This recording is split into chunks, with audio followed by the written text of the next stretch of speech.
और महाराष्ट्र नवनिर्माण सेना कहाँ सोई नहीं है, अभी तक हमारे साहब अकेले हैं। महाराष्ट्र नवनिर्माण टकराएगा उसको 20 फुट जमीन में गाड़ देंगे। जी ना, जब ना गोदड़ी में मुतते थे ना, तब ना बाड़ा साहब के साथ ना राज साहब बैठते थे। इनका नाम ना राज साहब ने ना लवंडे रखा है। सत्ताधारी हिंदू यार कांग्रेस के साथ में सो गए, अभी उनके बारे में क्या बात कर रहे हैं। पहली बात सादा और सिंपल एक ही आपको जवाब है। आप जितने धर्म है, जैन धर्म है, वो सबरे अपने धर्म के लिए जाते, लोटा लेके लुंगी पहन के, वो किसको तमाशा बनाते। पंजाबी लोग सिख धर्म है, किसी को तमाशा बनाते नहीं बनाते। और जो मुस्लिम में भी जो इस्लामिक दूसरे अलग अलग मुस्लिम हैं, वो भी ख्वाजा मुस्लिम है या दूसरा भी इस्लामिक है, वो किसी को तमाशा नहीं बताते। बरोबर है। ये सिया और सुन्नी, सिया लोगों को 4 भोंगे लगाएंगे तो सुन्नी लोग 6 लगाते, फिर सुन्नी लोग 6 लगाएंगे तो सिया लोग 8 लगाते। इनके आपस के कंपटीशन में हम आम आदमी क्यों झेले, ये हम लोग का और राज साहब का भी यही कहने का मतलब है। जो भोंगा है, तुम्हारी इबादत करनी है, तुम घर पे करो ना, हम भी करते ना। गणपति है महीने में एक बार, चलो तुम्हारा भी रमजान है, हम समझते ना, तुम्हारा मोहर्रम है, हम समझते ना। मगर साल के 365 दिन पूरे देश में और पूरे वर्ल्ड में नहीं होता है। वो हमारे इधर जो बाबा साहब अम्बेडकर का जो संविधान में लिखा गया है, उसका जो इन लोग फायदा उठा रहे, उसके बारे में राज साहब बोल रहे कि सुप्रीम कोर्ट को तुम मानते कि नहीं मानते। संविधान मानते हैं ना, तो जैन धर्म मानता है, पंजाबी धर्म मानता है, हिंदू धर्म मानता है, पारसी धर्म मानता है, सब धर्म मानते, तो तुम्हारी दादागिरी क्यों। और मेरा बोलने का इतना ही मतलब है, जब तुम 6-6, 7-7 भोंगे लगाते हो, जब आप हिंदू है, मैं हिंदू है, ये हिंदू है, हम लोग खाना खा रहे, कोई मजा कर रहा है, कोई खा रहा है, कोई पी रहा है, और तुम्हारी इबादत का वो पालन नहीं कर रहा है, तो दुख तुम्हारे अल्लाह को होना चाहिए। तुम जबरदस्ती क्यों सुना रहे, जब हम पाल रहे नहीं है ना, हम पाल रहे, जब हम लोग पाल रहे नहीं है। तुम्हारी इबादत 2 भोंगे लगाओ, जब तुम्हारे 5 टाइम नमाजी जो मुस्लिम भाई बंधु है हमारे, वो अपने घर में करो। हमारी घंटा हम लोग थोड़ी ना 24 घंटा 365 दिन हम लोग लगाते नहीं लगाते ना। गणपति एक ही महीना होता है, तो तुम्हारा भी रमजान साहब ने दिया ना अल्टीमेटम, 3 तारीख क्यों दिया, रमजान के लिए दिया ना। तुम्हारा भी त्योहार समझ सकते हैं, मगर पूरे देश में 365 दिन, और तुम्हारे सिया और सुन्नी लोगों की वजह से जो तुम 8 भोंगे लगाएंगे तो हम 10 लगाएंगे, 12 लगाएंगे, हम क्यों झेले। ये राज साहब का कहने का मतलब है।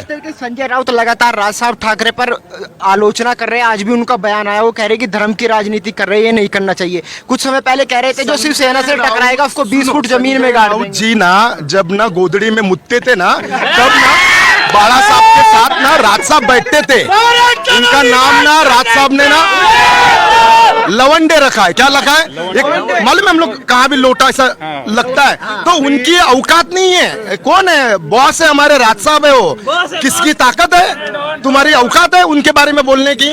तो अपनी औकात में रहने का, और अभी भाषण गपचिप में दरवाजा बंद करके सुनने का। संजय राउत बयानबाजी करते हैं, उद्धव ठाकरे चुप रहते हैं। उद्धव ठाकरे जी की ऐसी क्या मजबूरी। उद्धव ठाकरे जी को मेरे को इतना कहने का मतलब है, बाड़ा साहब की जूनी क्लिप देखो, उन्होंने डायरेक्ट कहा है, जिस दिन मेरी अगर कांग्रेस और राष्ट्रवादी के साथ में सोने के दिन आए तो मैं मेरी दुकान बंद कर दूंगा। मगर ये सोए, और महाराष्ट्र नवनिर्माण सेना कहाँ सोई नहीं है, अभी तक हमारे साहब अकेले हैं। महाराष्ट्र नवनिर्माण सेनेचा सन्माननीय राज साहब ठाकरेंचा आओ सभा में आपको सब सवालों का जवाब मिलेगा। अच्छा, एक सवाल और पूछना चाहूंगा। जिस तरीके से राज साहब ठाकरे ने हिंदुत्व का मुद्दा उठाया है, तो क्या शिवसेना की जो सत्ता है वो जाती दिखाई दे रही है। हमारे राज साहब के ना यहाँ पर है, कहाँ पर है, वो बाड़ा साहब के मांडी पे बैठ के बड़े हुए हैं, तो किसी कोई ऐरा गैरा कोई हिंदुत्व हमारे राज साहब को नहीं बता सकता है ना। वो अभी सबका जवाब यहाँ पर मिलेगा। ठाकरे तो कह रहे हैं हम गद्दाधारी हिंदू हैं। यार कांग्रेस के साथ में सो गए, अभी उनके बारे में क्या बात कर रहे हैं। पहली बात तो बाला साहब ठाकरे ने जो मुद्दा लेके ऊपर आए थे, जिस पर कांग्रेस को उन्होंने सत्ता के लिए लात भी मार दी थी। अभी के उद्धव ठाकरे सरकार क्या कर रहे हैं, सत्ता के लिए कांग्रेस के मांडी पर जाकर बैठ रहे। ये राज ठाकरे को कभी भी नहीं जमेगा, इसके लिए हम फुल सपोर्ट करते हैं राज साहब ठाकरे को, और अगला सीएम ना राज साहब ठाकरे ही होगा। उद्धव ठाकरे तो कह रहे हैं हम भी हिंदूवादी है, भूले नहीं है। कहीं का हिंदूवादी भैया, वो कहीं का हिंदूवादी उद्धव ठाकरे। अगर वो हिंदूवादी होते तो उनके घर में हनुमान चालीसा पढ़ने नहीं देते थे। क्यों डाला नवनीत राणा को अंदर, वो तो हिंदुत्ववादी है ना। अगर मेरे घर के सामने कोई हनुमान चालीसा पढ़ेगा तो मैं थोड़ी उसको ये करूँगा। वो कह रहे हैं कि आप किसी के घर पे हनुमान चालीसा नहीं पढ़ सकते जा क्यों नहीं पढ़ सकते? वो तो बोलते ना हम हिंदुत्ववादी है। मेरे घर के सामने आके पढ़ो, मेरे को कोई तकलीफ नहीं उससे। तो विवाद कैसे सुलझेगा? उधर ओवैसी कूद रहे हैं, वो कह रहे हैं कि मुस्लिमों को टारगेट किया जा रहा है। कौन कर रहा है टारगेट? कोई भी तो टारगेट नहीं कर रहा। ये देखो, लाउड स्पीकर का जो मुद्दा है वो ना धार्मिक मुद्दा है ना कोई मुद्दा है, वो सामाजिक मुद्दा है। मान के चलो लाउड स्पीकर का हर एक के होता ये तकलीफ है ना उसकी। कोई भी रहो, स्टूडेंट रहो, पेशेंट रहो, सबको उसकी तकलीफ है। वो सामाजिक मुद्दा है। सर आप कुछ कहना चाहेंगे जो मुद्दा उठाया गया है? एकदम बराबर मुद्दा उठाया गया है। और सब जो यूथ, आप देखिए इसमें सारे आपको यूथ ही ज्यादा दिखेंगे। वो यूथ को ये मुद्दा भाया है और 100% भाया है। सब यूथ राज ठाकरे जी को सपोर्ट करेंगे और हम वहाँ जाके राज ठाकरे जी का मनोबल भी बढ़ाएंगे और हम उनके साथ भी देंगे आगे भविष्य में। आपने कहा यूथ को मुद्दा भाया है, क्यों भाया है ये मुद्दा यूथ को? अभी जैसे मेरे भाई ने बताया कि ये सामाजिक मुद्दा है। अभी मैं जो देखो स्टूडेंट हूँ, मुझे रात को नींद लेनी है, लेकिन सुबह 5 बजे मुझे अजान सुनाई देती है बहुत जोर जोर से, तो मेरी नींद खराब हो जाती है। समझो मेरा आज पेपर है, मेरी सुबह ही नींद बिगड़ गई, मैं अच्छे से पेपर लिख पाऊंगा? आप बताइए, आप लिख पाएंगे?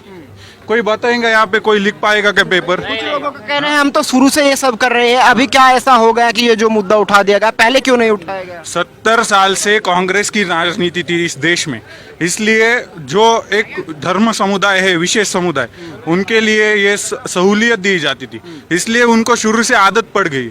लेकिन अब कांग्रेस नहीं है सत्ता में, आप समझ लीजिए फर्क क्या है। अभी सत्ता में भाजपा है, अभी हिंदुत्ववादी लोग सत्ता में है, तो ये चीजें तो बदलनी है। जैसी राजा बनेगी, जैसे राजा होगा वैसी प्रजा होंगी। अच्छा, कुछ लोग गठबंधन की बात भी कर रहे हैं कि जो मनसे का गठबंधन है वो भाजपा के साथ होने वाला है। आप क्या चाहते हैं, गठबंधन होना चाहिए? देखिए, उसमें जो बड़े लोग, नेता लोग हैं, वो तय करेंगे। लेकिन अगर शिवसेना एक दिन उठ के कांग्रेस के साथ जा सकती है